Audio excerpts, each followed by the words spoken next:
Bonjour, bonsoir, bandeko. Bisika on se beaucoup landa biso et c'est vraiment ma casse. On a keba congolais bozali et béli à kolanda biso et on peut sa biso confiance. Merci mingi bandeko. Merci pour la bandeko. On se va continuer ko partager ma vidéo na biso et c'est ma casse. Ndé na ebisa rabino kyonga na bino eza Congo mte sangisaka biso. Ceux qui Congo te ma wa plein merci. Oh nyon sotoza nango yango wana. Merci na bandeko. On se va continuer ko aider biso sur le plan financier. Ba ko continuer ko senga biso ndeko tosha. Tinda M-Pesa, Tinda Airtel Money. Tout ça là au moins système moko boui. Merci. Hier nazaki vraiment satisfait nandeko moko ebisinga ndeko to chakoba na te pour la lumière na kolukela au système nyonso ya lumière. J'étais vraiment ému. Merci mingi ndeko na kwa kotanga kombo na yo soki lumière ekomi. Merci na bandeko nyonso bako bunda musala na biso kende liboso. Merci ndenge to lobaki tokuta na chaque jour. Na o to bengaka nini quotidienne, na benga hango nini, état de la nation. Oui. Mais avant na sala état de la nation, na senga abino, humblement. Bosa ki te pe na devoir na bino patriotique. Oh, nyon so ebi, oh, ilungi ko loba devoir patriotique ezali, ko sa kite na ko aimé vidéo. Lobi na zu message moko moulai. Ndeko tosha, oni susu ko sala be émission na français te. Ce que ça qui koyeba ki français te to ngai to ndima na kalobanda kana biso omona mwa mukolo moko sali na français mwa mukolo moko sali na lingala mais mikolo kotisika na bibande ko bitumbe ko na dimension obeta masasi kana na lingala. Oui, ya na niveau ya force moko boye simba yeso na ba français te faut beta kana na lingala bo limbisa boye ko la lingala pesa ka langue na biso. On fait vraiment des efforts pour na ndeko nyonso comprendre de tout toucher couche nyonso ya population. Oui.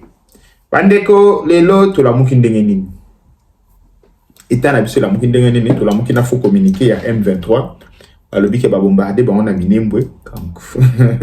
De la benga go ba faut communiquer. To la muki pe na ba sanction. Oyo ba beta ke liso sur Rwanda lobby. Donc mais Kagame a réagir. Kagame na réaction na e a lobby nini.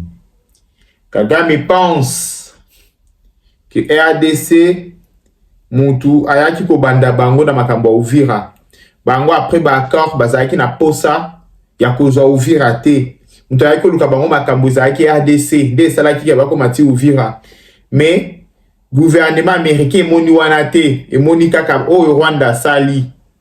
O ADC azo sala gouvernement américain ko mona te. Kagame lobby aza prêt ya ko retirer ma troupe na ye na sol congolais mais ceux qui kaka RDC a respecté accord américain na bo ITV za radio te bino moko bomiyokela. Par exemple, les accords de Washington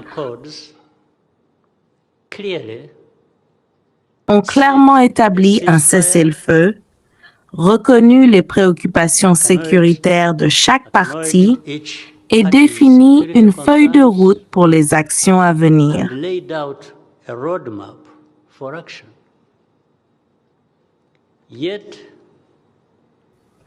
Pourtant, même pendant que les discussions progressaient, un renforcement militaire visible et durable s'est poursuivi,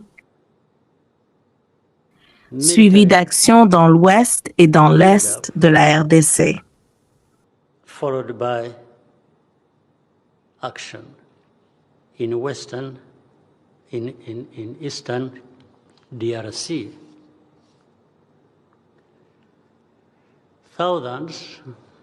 Des milliers de soldats burundais et de milices affiliés au gouvernement ont consolidé leur position offensive, imposé un blocus aux communautés civiles et lancé des frappes terrestres et aériennes incessantes au Sud Kivu.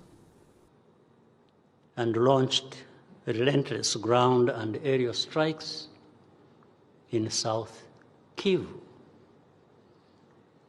The Congolese government L'intention du gouvernement congolais était de modifier l'équilibre des forces par la force en dehors du cadre des négociations de paix en cours.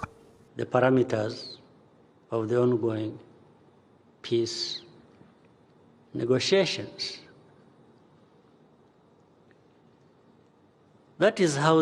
C'est ainsi que les événements d'Uvira se sont déroulés.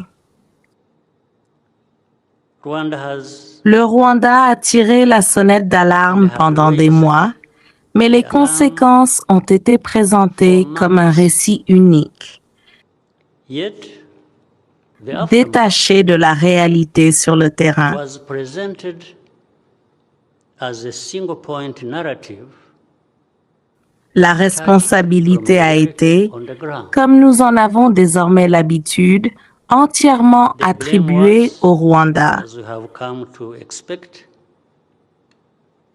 blamed and placed exclusively on Rwanda. This selective Cette pression sélective pressure n'a fait qu'encourager le gouvernement congolais et tous ses éléments affiliés qualifiés de génocidaires à reprendre l'action militaire. genocidal elements to resume military action. We want to Nous leave voulons laisser the derrière bad nous, politics pour toujours, of the les mauvaises past pratiques politiques du behind passé. us forever. Rwanda is ready Le Rwanda est prêt to à lift lever ses its mesures defensive défensives par measures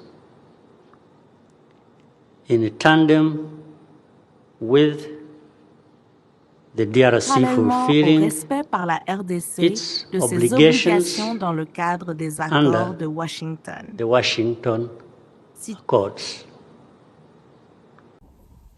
boyoki Kagame koloba kazali prêt à retirer ma troupe nae kaka soki RDC a respecté accord ya Washington bandeko respect ya accord ya Washington lobi na mekai ko expliquer bino noir sur blanc comment les Américains basimbisi Kagame touche yana batebele ba comprendre dans moté ya omoni na ozongela ango Kagame asimbi touche même ça bino que crainte ya Kagame peur ya Kagame ezalaki ke basimbisa et touche et commis. Bandeko, en gros, le Rwandais devait me soutenir, le Rwandais devait me féliciter na pourquoi qui n'a aidé bango. Je vous disais que bandeko si bomoni ba Rwandais bazako benda makabumila ina accord américain bako luka ba gagner terrain bako luka ba peser na négociation parce que baza très méfiant na ba américain. Ils savent que les Américains basimbisa abatu batouche na ba écrit. Les Rwandais bayebi yango. Et en ce moment, touche ni ba Rwandais basimbi. Ba Rwandais basimbi touche yaku. Na ba accord américain. La RDC doit juste neutraliser le FDLR. N'est-ce pas? Ok. Et la RDC qui doit donner la cartographie à ba FDLR? Ezali Monisco. N'est-ce pas? La mission, hein, ndenge salemeli. Donc, par il y a Rwanda Ezali, ma première partie a respecté souveraineté à RDC, a respecté intégrité territoriale à RDC. Ce qui veut dire que, par rapport à ma frontière, il y a conférence de Berlin. Par rapport à ma frontière Rwanda, le Rwanda a se retrouvé à 1 centimètre à ma frontière Rwanda, à Signakiamo. Le Rwanda, na Congo, va élire Kizengi, va élire Bololé, va élire Liboma, Italie Rwanda te. A signé qu'il y a un accord américain. Donc, à se mixer na politique interne ya Congo te. Le Rwanda a signé ça, un accord américain. Le Rwanda, andimiko za la base arrière te, ko soutenir mouvement nyonso ko déstabiliser Muningate. Le Rwanda a signé ça. N'est-ce pas? Ok. N'a accord américain par ya RDC Zanine, qu'on neutralisait par FDLR. M23 azala jamais na accord ya Washington. Pour preuve, les lois qui tozo sala na Eric Prince, au Bokoyoka ya Blackwater, ba o bazali na tactique ya ba drone, ba américain muto batinde libisoye. Ezali sur recommandation ya ba américain. Moni ba drone wana nyonso. Et ça, coordonné par les États-Unis d'Amérique, par Washington. Donc, ce qui veut dire que tout ce que ces drones font, Washington a yebi yango à temps réel. Moni ndeti balobi ke Winnie Ngoma ye wana. Washington muto alakisi ke tala Winnie Ngoma ye wana bobetaye. Bande on a peut-être vous comprendre. Pas te bien comprendre. Na bandela. Na bandela. Envers le Rwanda, c'est l'engagement ya RDC Zali. Mettre eko traquer ba FDLR ko désarmer bango ko zongi sa bango na Rwanda. Et nani il faut ça la yango eza MONUSCO. Mutu fa cartographier ba FDLR alobi ba FDLR baza awa. To traquer bango ensemble, to désarmer bango to zongi sa bango na Rwanda parce que nani yaki na bango oini. Bandi on est ça vous comprendre. Donc le gouvernement congolais yé akobundaka ka récupérer territoire na ye. Yango bomonique à chaque fois que bitumbi ko bilekana na Congo, ba obanda ko tenir Rwanda responsable. Pour batebele ba ko continuer ko tuna question. À chaque fois bitumbi ko banda ko lekana na Congo, ba obanda ko tenir Rwanda responsable parce que a signé un accord américain a gazwa qui décision à respecter intégrité territoriale il y a RDC, souveraineté il y a RDC, à respecter politique interne il y a RDC. Donc entre guillemets ba M23 bazaba congolais ba ko réclamer makambutali politique interne yo Rwanda saute na zongisho na accord ya Washington au décide que na kokota makambu wana te bandi on a peut-être beau comprendre compréhension yo bota problème ba américain ba lobby yo signa ki boye atache et o te kasi RDC a respecter ata a correspecter nini o ya signa kité o te ba kende dialogue oh papa yo lobby ba mesure défensive o pe bazaka inclus na kati dialogue intercongolais question ba mesure défense avancée yango pesa inclus na kati dialogue intercongolais na ebité vous voyez donc problème ya gestion interne ya Congo et taliba congolais et taliba rwandais. Et là, on a na ba opposant ebele ba ko sala erreur wana. Ba ko kanisa lokola le Rwanda kundima sacrifier bana na ye, a sacrifier ba jeune na ye pona bolamu ya Congo. Pandeko, arrêtez de rêver. Arrêtez de rêver. Tant dans le bana na ye na bolamu na ye. Et là, moko utako yucho bima bandeko. Immigration à Canada ezokamwa. Ezokamwa ezoloba, mais pourquoi ba Congolais matin midi soir ba ko réclamer Willy Manzi oyo kaza Congolais ba Canada to sanctionner non. Willy Manzi aza Congolais ta aza originaire ya Congo ta tango eko bwa kangunda awa na Canada, il est venu comme étant rwandais. De père rwandais, de mère rwandaise. Abwaka ngunda si je na ye ngunda eza nini bako kima persécution ya Paul Kagame. Mais si bitima to komi koyoka ba congolais bako tanga kombo na ye mingi bako senga ba sanction contre ye. To sanctionner ndenge nini azali congolais te. Yenda aza vice-gouverneur ya Sud Kivu et ya Nord Kivu pardon, vice-gouverneur. Donc ba bolole o nyonso bako sala makelele na M23. Bazo ba nyonso ya ba Congolais bako sala makelele na M23. Baza dinete ya kozwa poste o ya vice-gouverneur. Ba ke kozwa un Rwandais, un sujet rwandais. Ba che vice-gouverneur. Ngaïté immigration canadien. Ceux qui bolingi bolandela nga bandeko source na ngeza immigration canadien. Immigration canadien bandeko. Congolo kozwa maele mukolo nini. Donc Congolo obundi sindeko na o Tshisekedi. Obundi si posuka film bachela yo. Gouverneur Willy Manzi rwandais. Et où tu kobima o achete mbekende na immigration canadien.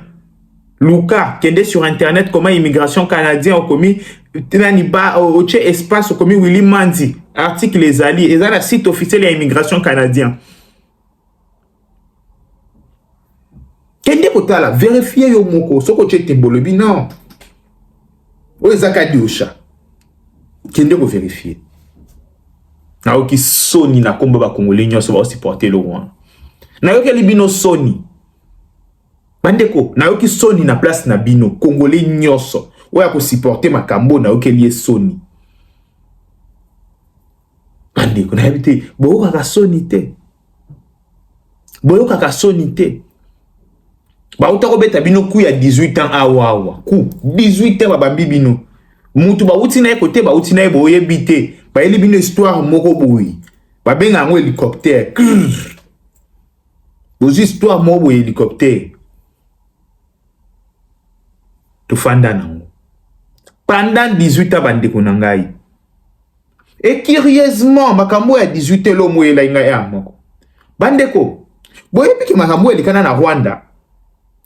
Babu mwana kana ba machette. Makambo basalaka na Rwanda entre bango. Avant Batouana Baye avant 97. Culture ya machette na mboka na biso ezalaki te. Tout les canons ko réfléchir ensemble. Avant bandeko Baya na 97. Na Congo, ba série ya Mobutu banini culture ya machette bana babunda na machette kulu ne pas ezalaka te pa na biso. Mais depuis que bateau ba yé to komo fanda na bango. Culture ya machette koti na maboko bana. Moi na classe azo bimisa lichette na poche. Bandeko. Na lobi bateau yo avant baya na Congo. O ayeba ki culture ya machette ayebisanga. Bo banda obenga ngo phénomène ni. Bandeko boye bisanga. Culture ya machette avant bandeko o baya na 97. Bo banda ko benga yango phénomène nini. Lelo to komo benga ngo kuluna machette umona mwana mukebo tia donc umona mutu aolenda na machette aochela ona boy ne mona ba interamu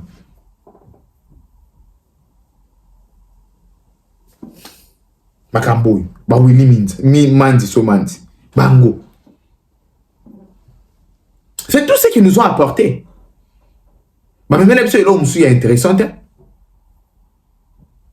Qu'est-ce que vous faites d'abord se questionner bandeko? Ya makamusu bino bongo na normal bo seka. Mais vous faites d'abord se questionner. Avant 1997, nani ayebi ba jeune ba otambola na ba machette na banzela. Nani ayebi makambo wana? E bandeko existait te na société na biso. Banani ba memi yango.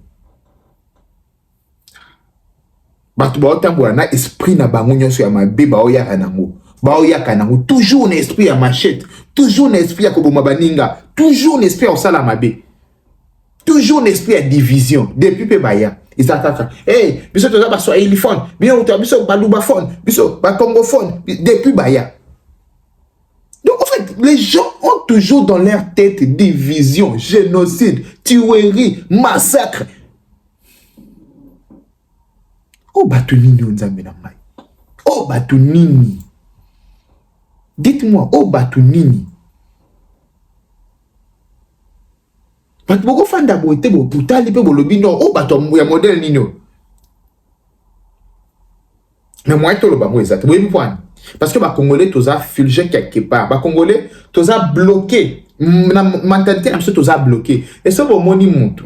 Atelemi azoye sabilo ke bande ko tokende boy. Ye wana mutu bo bondisa. Yango moni batu ba bondisa Tshisekedi. Parce que Tshisekedi ana posa longwa na statico. Ana posa ala kisa batu mwinda lo bana bandeko. To fandi na mulili mingi. Bo telema tokende. Yo koko ka komema biso place ozo mema biso. Na bombu to a bien. Maître na biso apesa abiso ka moi eloko. Toza bien na bombu na biso.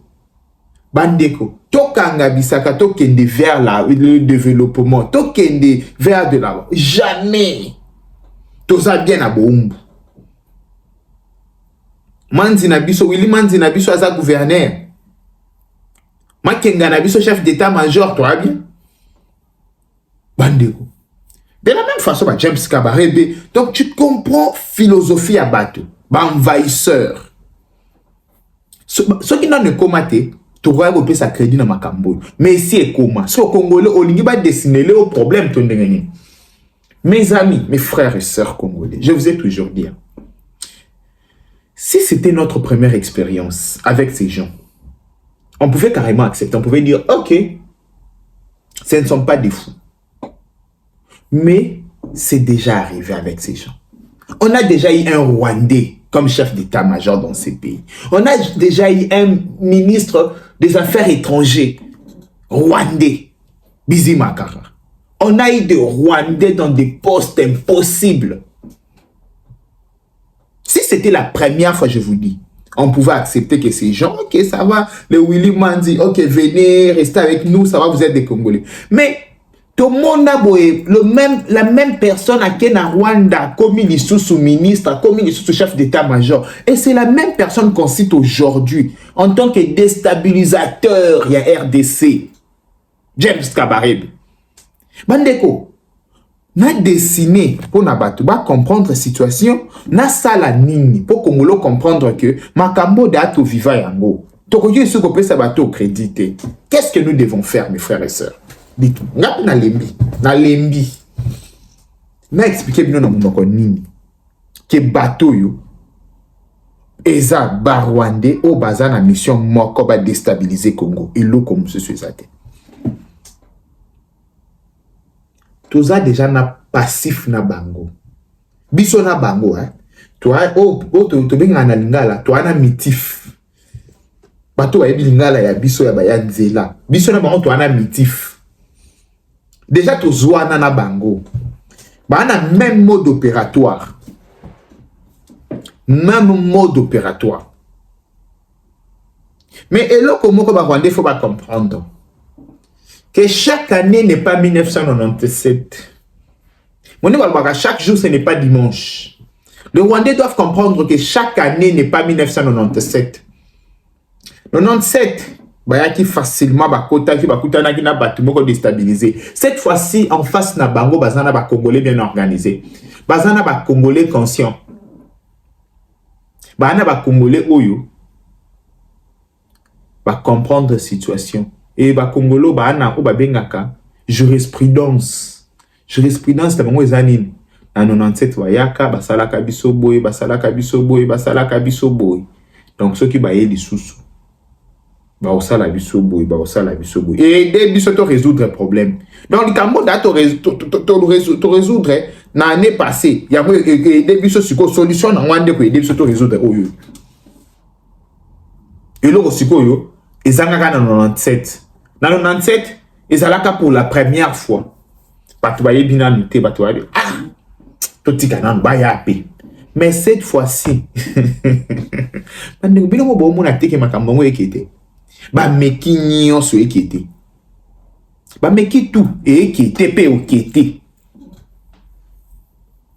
c'est ça. Toi, tu as la branchée connectée. C'est notre pays.